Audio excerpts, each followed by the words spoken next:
Good afternoon everyone and welcome to Jubilant Rich's 100 plus subscribers Q&A. I've got a different setup this time because yesterday the missus and I started trying to sort out my laptop, which was basically screwed up until yesterday. So we did a complete factory reset, and then after hours and hours of updates and all that shebang, I've actually got it fit for purpose. There's some other stuff involving Steam which I'm not going to go into, but suffice it to say that's irritated me enough that I need to calm down. And the best way for me to calm down is to make a video. In this case, the Q&A. So let's begin, shall we? Now it's going to be a pretty short one because unfortunately I didn't actually get that many questions. I blame all of you for that, by the way. I mean, I got like 100 plus subscribers and I get what like 5% of those people actually ask me questions. That's just terrible. But yeah, to be on a more serious note, I actually do love you guys. If you didn't have the time for questions, that's fine. You know, and the ones which I can answer now, you know, I'm sure I can stretch out enough for some content. But yeah. So, the first one we got here is from Scott Hughes. Thank you very much for your subscription. He asks, what would you say are the 3 most important things you've learnt that you need to remember during competitive games? I.e. general ideas you should keep in mind. Personally, I think the core thing whenever you are playing a competitive game is to play the objective. Like, yes, there are some teams out there who can blow another team off the board, maybe from turn 1. I don't want to say any names. I'm not experienced enough to say those names. I'm only going off of what the public's saying. But I mean, I wouldn't even say Custodes is one of those, because at the end of the day, right, Custodes have only got 4 guys. And, you know, there are some things that they can actually do which will, you know, definitely mean that they can compete against different factions. But I don't think they're going to be blowing a whole team off of the board turn 1. I mean, there are, like I say, other teams that can probably do that, but I don't think Custodes are one of them. But yeah, back to the actual question when I went into a bit of a tangent there. Yes. First one, always play the objective. The second one is I think that numbers are kind of a key point to this game. You can win the game with about 5 dudes, you know. I've seen Grey Knights do it. Granted, that's against other, you know, 5 model teams. But I feel like having at the very least, say, 8 to 10... or 8 to 14 really, really helps, because especially if you've got models with the 2 GA, group activation, because you want to be getting on those objectives, you want to be board control, you know? And I feel that that is a big thing. It's been a big thing with the game. It's a big part of any game which involves objectives, is just getting around the board, having the numbers to do that. And to actually, it all comes back to, again, you know, playing the objective. Yeah, so I guess that's the parts 1 and 2 of that question sort of go hand in hand there. So yeah, now for the third thing, most important thing to remember, I think that would have to be brave, be daring. Don't get attached to models. Don't think, oh, this guy, I've spent so long paying him, he's like my cool specialist, he's meant to get in there and kill all the dudes and survive. No, screw it. He's just a guy that's there to get the job done, which is to play the objective. Again, you know, like, you want to, okay, sorry, I should actually, oh, no. Scratch that. Let's go back a bit. Because another main part of actually scoring your points in Kill Team Octarius is the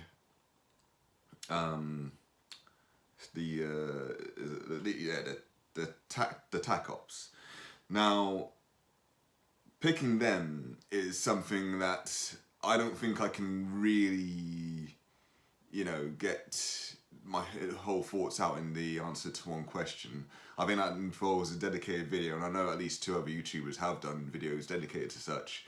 But I think I want to sit down and explore the tac ops in my own sort of way before I sort of answer those. But I think that they're definitely a key part of the competitive element of the game, and something that you need to consider when choosing them. And try to avoid going for ones which can easily be countered by your opponent. Like, once you tell someone that you're challenging a certain model, for example, it's not like they're gonna be like, oh, well, challenge accepted. I'm just gonna walk this guy up there and have this guy who's meant to get VP from killing him, have the chance to do that. No, he's gonna have him stuck in the back of the board probably throughout most of the game, which in some ways can be to your benefit if it's a particularly powerful but not very durable model, because this glass cannon will be stuck back there, and therefore he's not up here killing your dude and running away, sort of thing. So but yeah. So that is my question from Scott Hughes answered. You cheeky burger, you answered 3 essentially, but that's fine. I needed more anyway. So yeah, thank you again, Scott, for your question. Now, from Lamfada, Lamhfada,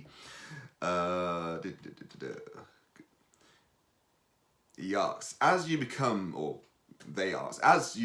more familiar with the rules, do you think you may feel the pull of the hive mind and pick up a more horde-based team? Yes. In fact, I already am planning to go back to my roots and do either Gene Stealer cults or Tyranids. I'm swaying more towards Gene Stealer cults now. Maybe the one roster which I put on a video like way back, which seemed to generate a whole bunch of attention, or just something a bit more reworked.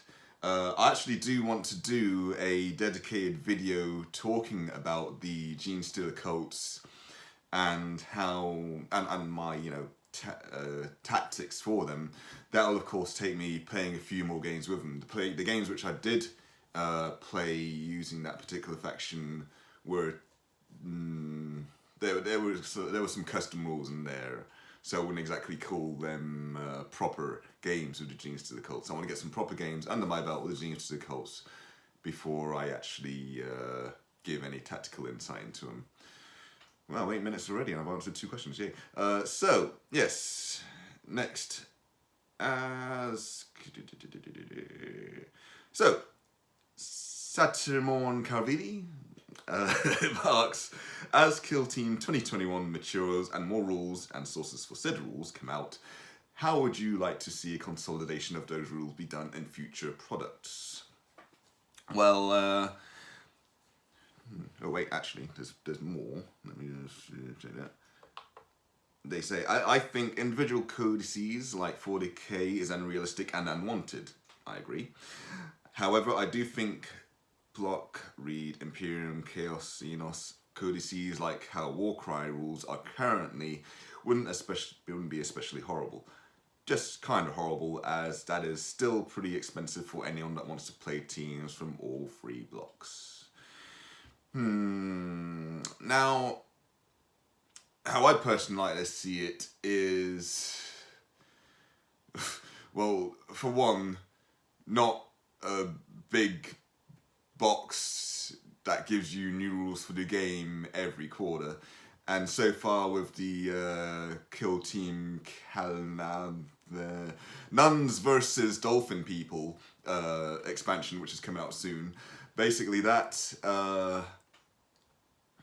it's giving you rules for things like well, a new set of missions for one, and I think there was some other stuff, probably minor as it is, which is going to be in that as well. And it's like, all right, cool. So how is it an expansion apart from missions, which you could easily have done in like a book, giving you a bunch of different missions, and even like in the first Kill Team, there was different missions in each of the expansion books, like I believe Commanders, definitely in Elites, and when you had the annuals come out, they of course consolidated all the like themed missions that you would have got in the little Kill Team starters for each faction and stuff like that. So I mean, for what I want, it's probably going to be way different to what like they already seem to be doing, which is again boxes for expansions and stuff. But I think they will definitely, with the White Dwarf stuff, put them into more annual type things, if at all. I hope they do, because, you know, at the end of the day, not everyone is going to want to go out and buy every single White Dwarf that has Kill Team content in it. You know, they'd probably just rather wait until like a year has gone by and it's like, cool, I've got all all that stuff condensed into one book. That's how I'd like it, at least, you know.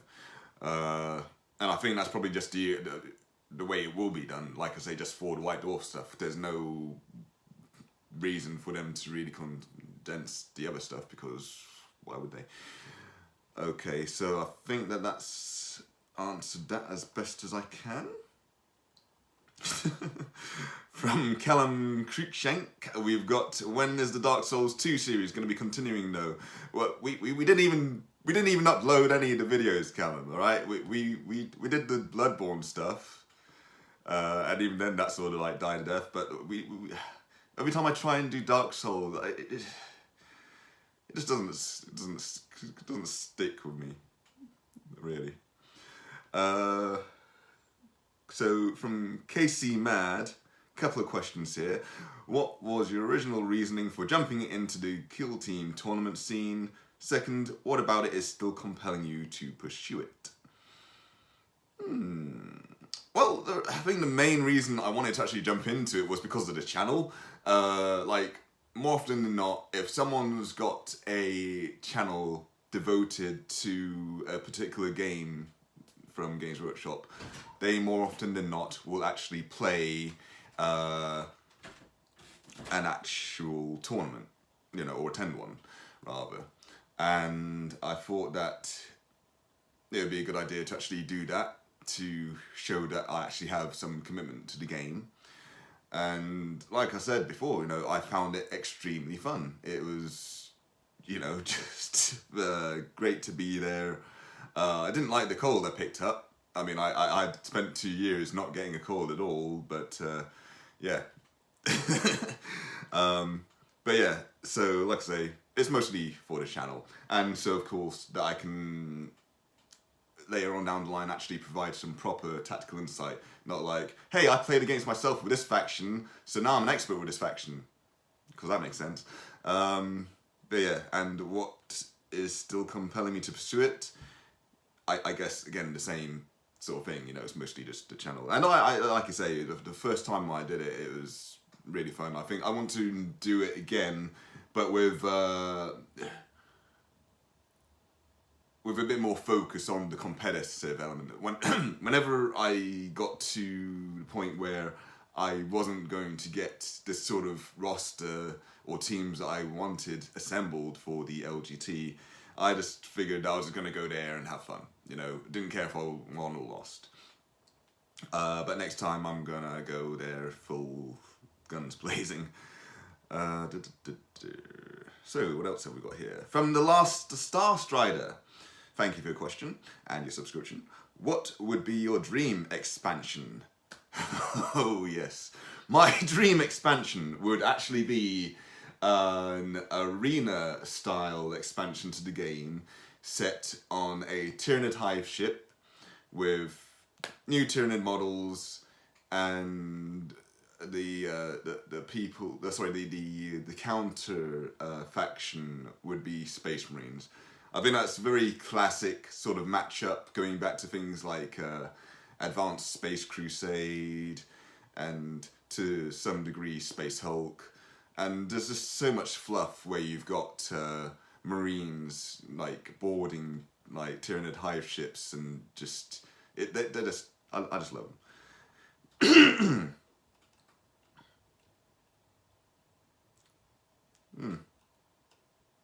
Well, that reaches the end of the questions that are actually answered in YouTube comments. However, I did have another one from another subscriber, Mr. Pink. This was actually a private message on Discord. And with this one, he asks, he'd like to know what my thoughts are on the best and worst matchups for Deathwatch and how to compensate for them. See, that one... I've answered a lot of questions regarding Deathwatch to Mr. Pink, but I've been very clear in saying that I'm not a guru on the faction, because basically I just thought the Deathwatch were just the best choice for... I mean, everyone thinks that the Deathwatch are probably the best choice when it comes to playing Marines, because they're the ones with the best options, you know, the most options. They've got options, is probably the best way to put it. Whereas if you've got like a Primaris unit, apart from, say, regular intercessors, you're pretty limited in what you're actually able to, you know, what kind of kill team you're able to form. But to actually get back to the question, the best matchups, you can make your own best matchups with your roster. Now, the roster which I took to the LGT had 5 Deathwatch veterans and 5 Reavers. If I was making an ideal Deathwatch roster, it would just be 20 veterans, and each of these would be, well, I'd be able to like form various different kill teams from that roster depending on the opponents I'm facing. Like if I wanted to go for something that was versus Hordes, I'd probably go for something like what I call the Bolt Storm kill team, where you've basically got the at least 3 dudes with you know, just your standard warrior Deathwatch veteran with the Deathwatch bolter and the power sword, 1 heavy gunner with your Infernus heavy bolter, and then your sergeant would again have a Deathwatch bolter and maybe a power weapon.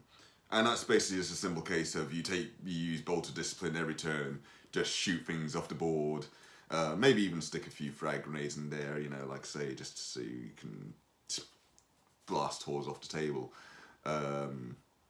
You know, and if you're going up against something that's a little bit more elite and with a high armor save, you want to be taking like 2 grav guns, 1 on your gunner, 1 on your sergeant, and maybe even a grav pistol on like a fighter or something like that.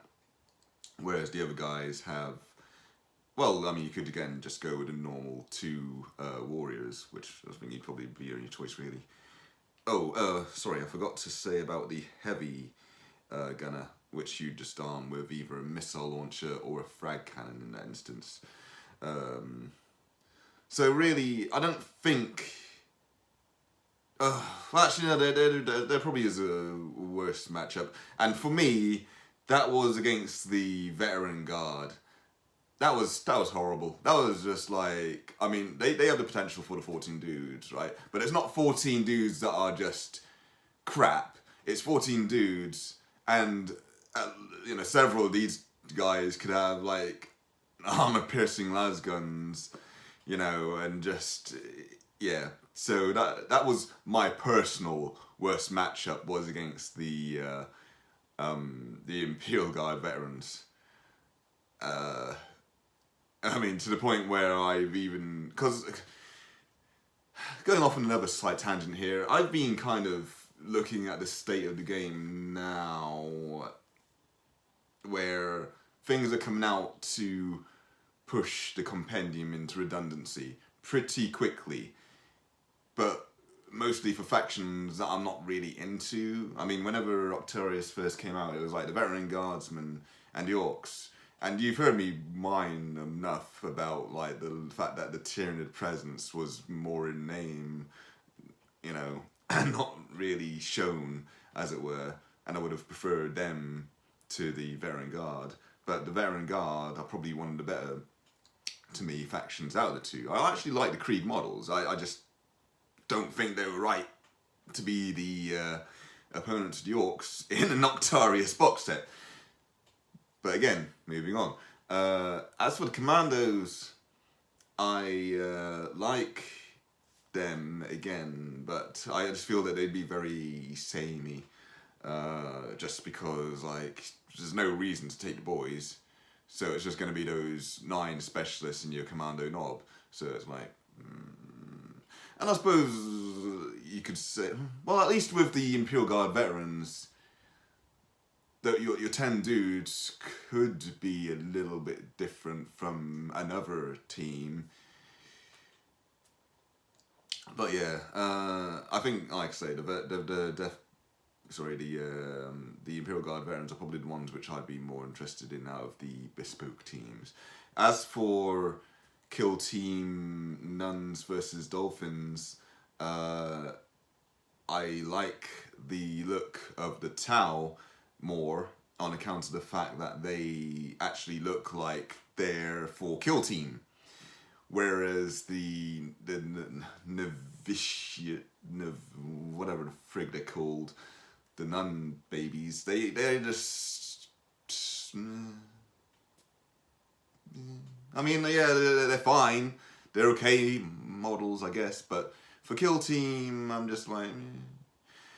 Yeah, and so going on to the White Dwarf bespoke teams, you got the Admech, which looked pretty sweet.